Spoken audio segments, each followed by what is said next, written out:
Muy bien. Estaríamos entonces tratando en esta oportunidad el capítulo 14 del Evangelio según Mateo.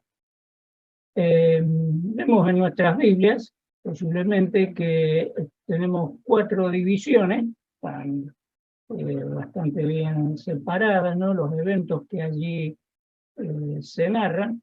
Así que bueno, iremos leyendo uno a uno y explicando algunos conceptos que nos muestra los escritos, ¿no? Así que comenzamos con el versículo primero del capítulo 14 entonces. Dice: en aquel tiempo Herodes el tetrarca oyó la fama de Jesús y dijo a sus criados: este es Juan el Bautista, ha resucitado de los muertos, y por eso actúan en él estos poderes. Porque Herodes había prendido a Juan y le había encadenado y metido en la cárcel por causa de Herodías, mujer de Felipe, su hermano, porque Juan le decía: no te es lícito tenerla. Y Herodes quería matarlo, pero temía al pueblo porque tenían a Juan por profeta. Pero cuando se celebraba el cumpleaños de Herodes, la hija de Herodías danzó en medio y agradó a Herodes, por lo cual éste le prometió con juramento darle todo lo que pidiese. Ella, instruida primero por su madre, dijo: dame aquí en un plato la cabeza de Juan el Bautista. Entonces el rey se entristeció, pero a causa del juramento y de los que estaban con él a la mesa, mandó que se la diesen, y ordenó decapitar a Juan en la cárcel.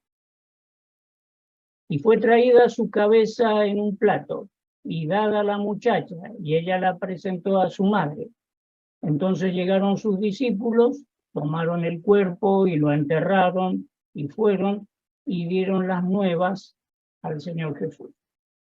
Así que hasta acá leer por ahora con la lectura, y bueno, nos muestra el desenlace de Juan el Bautista, pero en paralelo con esto nos da algunos detalles interesantes a considerar, porque ciertamente la palabra está dispuesta para nuestra enseñanza, ¿verdad? O sea, para que tengamos un conocimiento, y es una enseñanza, las experiencias vividas por los servidores del Señor, y también todo lo que nos muestra acá en una situación política, geográfica, que vamos a recorrer un poquito, ¿no? Porque en principio se nos menciona a Herodes, el tetrarca, dice. Y Herodes, bueno, vemos mucho la expresión Herodes en la Biblia, ¿no? Y no es la misma persona. Las cosas sucedieron antes del nacimiento del Señor, con Herodes el Grande. En menester también que Herodes no es un nombre, sino más bien es como un título que se daban, y consultando allí Strong podemos ver que venía con un calificativo así como de héroe, ¿no? Eran en realidad hombres muy perversos, muy malvados, asesinos, bueno, todos los calificativos malos que podamos tener, así estaban allí y los ponían en práctica conforme al poder que tenían, ¿no? Se los mencionan como rey allí. Tetrarca, nos dice el pasaje que hemos leído, da lugar a una división geográfica que tenían, entonces abarcaban cierta extensión de superficie, y reinaban allí, por eso también lo mencionan como reyes, ¿no? Pero distante a la autoridad máxima que estaba en Roma, ¿no es cierto?, como conocemos, el César, etcétera, ¿no? Así que de aquí venían. Herodes el Grande fue el que comenzó con esta forma de dinastía, digamos, porque los que se mencionan después, reinando en las diferentes regiones, son los hijos. Básicamente vemos 3 Herodes Antipas, que es este que figura acá como Herodes, que menciona el pasaje que hemos leído, el tetrarca, el que está involucrado con esto de Juan el Bautista y su muerte, ¿no es cierto? Estaba Herodes Arquelao, y Felipe, que Herodes Felipe, también primero, que era otro de los hermanos y estaban en distintas regiones. Claro, se daba que,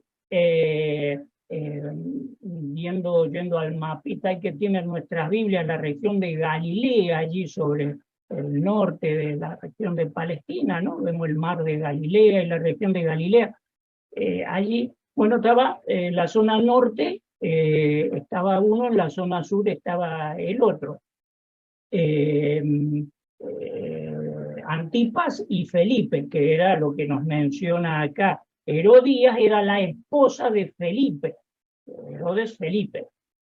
Y claro, como también eran inmorales, ¿no? Y hacían sus cosas, bueno, buscó quedarse con la esposa del hermano, con la cuñada, ¿no? Y en pos de todo ese escenario suceden estas cosas allí, que nos narra el escrito, apareciendo en escena Juan el Bautista. Por supuesto que al enterarse de todas estas cosas, Juan el Bautista se ha acercado a Herodes Antipas y le dijo: esto está mal lo que estás haciendo. No nos narra la escritura cómo habrá sido este cruce que tuvo Juan el Bautista con Herodes. El caso es de que, bueno, Herodes por esa causa lo llevó a la cárcel, ¿no es cierto? Ahora es notorio porque dice que quería matarlo y no lo mataba por causa del pueblo, porque el pueblo valoraba a Juan el Bautista, ¿no? Pero dice que hemos leído también que cuando la chica esta, Salomé, que bailaba ahí, la hija de Herodías, le hace ofrecimiento a Herodes y la chica le pide por causa de la madre la cabeza de Juan. Nos dice el pasaje, el versículo 9, entonces el rey se entristeció. Notorio, ¿no? Porque en principio dice que lo quería matar, pero después cuando lo tienen que matar, porque no le quedaba otra por el juramento que tenía, estaba arrepintiéndose. O sea que de alguna manera el rey mismo, en medio de toda su perversión, nos da cuenta que posiblemente lo valoraba a Juan, ¿no? Creo que es una condición también que por allí puede sucedernos a nosotros, no en estas cosas tan aberrantes, por supuesto, pero esa campana que suena de la conciencia, ¿no? Que por allí ante ciertos eventos que se nos puedan presentar, qué bueno es, ¿no? Que tener esa campanita que suena más allá de la provisión del Señor con su espíritu y demás, por naturaleza tenemos conciencia, ¿no es cierto? Y nos llama la atención, ¿no? Quizás tenga que ver también con aquella imagen con que el Señor nos creó y si bien se decayó todo en el hombre natural, queda una porción allí actuando. El caso es que, bueno, se llevó a cabo el evento de la ejecución de Juan, bajo todo este concepto político, geográfico, como mencionamos, y allí terminó el ministerio de Juan. Ahora, ¿qué nos queda a nosotros como reflexión? Me preguntaba yo, ¿no? Preguntarnos por qué causa, motivo, qué quería quizás mostrarnos el Señor al permitir que Juan terminara su ministerio de esta forma tan atroz, ¿no? Aberrante. Un hombre que, definido por el mismo Señor, diciendo, no, nacido de mujer, otro hombre de la magnitud de Juan el Bautista, aunque el menor en el cielo es mayor que él, pero le dio trascendencia, ¿no es cierto? No era así nomás Juan el Bautista para el Señor y su ministerio y demás. Pero uno dice, qué extraño, ¿no? Quizás sería para dejarnos en la enseñanza el precio que puede llegar a pagar una persona, un creyente, por seguir al Señor. Alto precio, ¿verdad? Y yo me preguntaba, y les hago partícipe de mi pregunta, ¿qué precio pago yo? ¿Qué precio pagamos nosotros para seguir al Señor? Y es toda una reflexión, ¿no? No vamos a buscar respuestas ahora, pero creo que es una pregunta muy personal, ¿no? Hay precio, ¿no? De hecho que si le podemos dar el calificativo de precio, ¿no? Pero ¿qué ponemos allí en juego de nosotros, personal, ahí, íntimo, para seguir al Señor? Que el Señor nos ayude en la reflexión, ¿no es cierto? Y ciertamente reflexionar para mejorarnos, ¿no es cierto?, en nuestra condición de creyentes.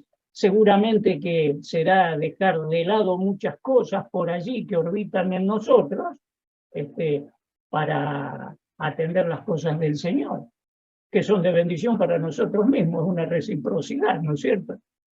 Así que creo que hay una enseñanza allí en todo este evento de la trascendencia del ministerio de Juan el Bautista y su final tan penoso, ¿no? Luego pasamos al versículo 13, donde está ahí un pasaje tan conocido de esa alimentación milagrosa que sucede con aquellas personas que seguían al Señor. Leemos entonces ahora el versículo 13 en adelante. Oyéndolo Jesús, dice, se apartó de allí en una barca a un lugar desierto y apartado, y cuando la gente lo oyó, le siguió a pie desde las ciudades. Y saliendo Jesús vio una gran multitud y tuvo compasión de ellos, y sanó a los que de ellos estaban enfermos. Cuando anochecía, se acercaron a él sus discípulos, diciendo, el lugar es desierto, y la hora ya pasada, despide a la multitud para que vayan por las aldeas y compren de comer. Jesús les dijo, no tienen necesidad de irse, dadle vosotros de comer. Qué naturalidad, ¿no? Ellos dijeron, no tenemos aquí sino 5 panes y 2 peces. Él les dijo, tráermelos acá. Entonces mandó a la gente recostarse sobre la hierba y tomando los 5 panes y los 2 peces y levantando los ojos al cielo, bendijo y partió y dio los panes a los discípulos y los discípulos a la multitud. Y comieron todos, y se saciaron, y recogieron lo que sobró de los pedazos, 12 cestas llenas. Y los que comieron fueron como 5.000 hombres, sin contar las mujeres y los niños. Una multitud, ciertamente, si eran 5.000 varones no más, habrían mujeres, niños, quizás se duplicaría, triplicaría el número, una cantidad grande de gente alimentada allí. Pero bueno, nos cuenta el relato que estaban allí las multitudes. Se resalta en primera instancia el sentimiento del Señor, otra vez más, ¿no es cierto? Dice el versículo 14, allí al final, y tuvo compasión de ellos. ¿Qué vería el Señor? Sabemos que el Señor conoce personalmente el corazón, la mente de cada uno de nosotros, ¿no? Conoce nuestro pasado, nuestro presente, nuestro futuro. Siempre fue así en la capacidad del Señor. Y toda esa visión que estaría ahí observando el Señor le llevaba el sentimiento de compadecerse, y ciertamente no era menos pensar que él ya venía con la provisión en su compasión por la humanidad, ¿no?, para entregarlo todo en beneficio por nosotros. Pero el caso es de que allí está mostrado el sentimiento del Señor. Y claro, ya sabría el Señor cómo era la situación, la cantidad de gente que había, el lugar donde estaban, la hora que era, el hambre que había, ¿no es cierto? Y es como que de aquí en adelante, en los dos pasajes que vamos a leer, como que los pone en una prueba de fe ahí a los suyos, pero para mostrarles también el poder de esa fe en el Señor, el poder de confiar en el Señor, y ciertamente ahí hay una grande enseñanza también proyectada en el tiempo para nosotros, ¿no? Porque bien, está allí el comentario de los apóstoles diciendo, mira, hasta esta gente ya es tarde, despáchalos así, se van a sus hogares y en fin, y resuelven su situación de lugar y básicamente de comer algo. Y vemos las palabras del Señor en el versículo 16. Jesús les dijo, no tienen necesidad de irse. Bueno, si estuviéramos nosotros allí, me parece que hubiéramos estado tan asombrados como los mismos discípulos del Señor allí, ¿no es cierto? Como que no tienen necesidad, tienen toda la necesidad. Y dice más, el Señor agrega encima. No dijo, no se hagan problemas, yo me encargo del asunto, no dijo así el Señor. Notemos qué expresión. Dadle vosotros de comer. Claro, habrán dicho, pero ¿cómo hacemos? No sé, nos recordamos el fin de semana pasado y lo veo acá Carlito, lo vemos, darle de comer, Carlito, darle de comer a todos. Una movida de aquella, ¿no es cierto? Comprar cosas, preparar. Pero ahí estaban en el campo, ahí con unos pececitos y unos panes, y darle de comer, ustedes denle de comer. ¿De qué forma? ¿Con qué? Y había una forma. Y estaba el Señor ahí, y ese es el mismo Señor que estaba ahí, el Señor que está ahí al lado nuestro, presente en cada uno de nosotros, con el mismo poder, con las mismas condiciones, y nosotros con las mismas condiciones de aquellos discípulos que estaban allí con el Señor, en la incapacidad, pero sí en la fe. Podemos estar sujetos y firmes en la fe, porque ahí vemos la actuación del Señor. Y se cumple ciertamente que lo que para el hombre es imposible, para Dios no, ¿verdad? Y lo demostró ahí ampliamente. Y qué privilegio tenemos que nos usa a nosotros como servidores para ejecutar sus cosas. Las ejecuta él y dice, vayan ustedes, y resuelve el problema. Y lo resolvemos el problema, y los primeros sorprendidos somos nosotros. Claro, de golpe no le vamos a dar de comer a 5.000 personas, ni mucho menos, pero pasan cosas en la vida, ¿no? Que vemos la mano del Señor y nos gozamos cuando un poquito de fe hemos usado de nuestra poca fe, ¿no es cierto?, que nos dice el mismo Señor, y el Señor lo ha valorado y ha obrado en consecuencia. Qué privilegio, mis hermanos, ¿no?, que tengamos esta provisión de parte del Señor. Aunque Él dijo que se los trajeran, y Él tuvo una postura de cómo hay que hacer. Dice que, versículo 19 al final, levantó los ojos al cielo, bendijo y partió y dio los panes a los discípulos. Y dice el versículo 20, y comieron todos, nadie se quedó sin comer, ¿no es cierto? Y encima no solo comieron todos, sino que hasta sobró, o sea, fue abundante en sobremanera. Y allí narra a continuación la cantidad de hombres que habían sido. Así que qué gusto poder respaldarnos en nuestros escritos para aumentar nuestra fe, nuestra confianza en el Señor. Pasamos al siguiente pasaje, versículo 22 en adelante. Dice, enseguida Jesús hizo a sus discípulos entrar en la barca e ir delante de él a la otra ribera, entre tanto que él despedía a la multitud. Despedida la multitud, subió al monte a orar aparte. Y cuando llegó la noche, estaba allí solo.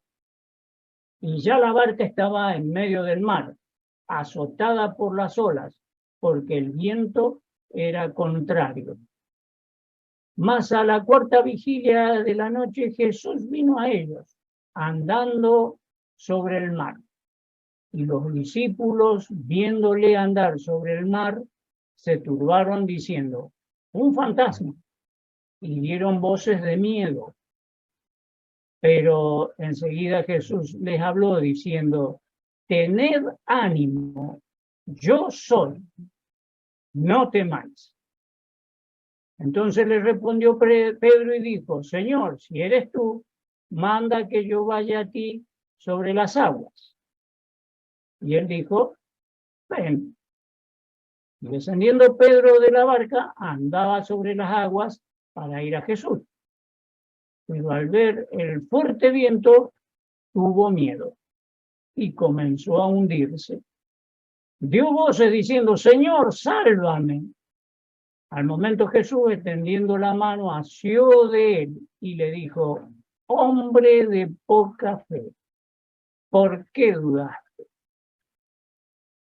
Cuando ellos subieron en la barca, se calmó el viento. Entonces los que estaban en la barca vinieron y le adoraron, diciendo, verdaderamente eres hijo de Dios. También acá notamos el otro evento de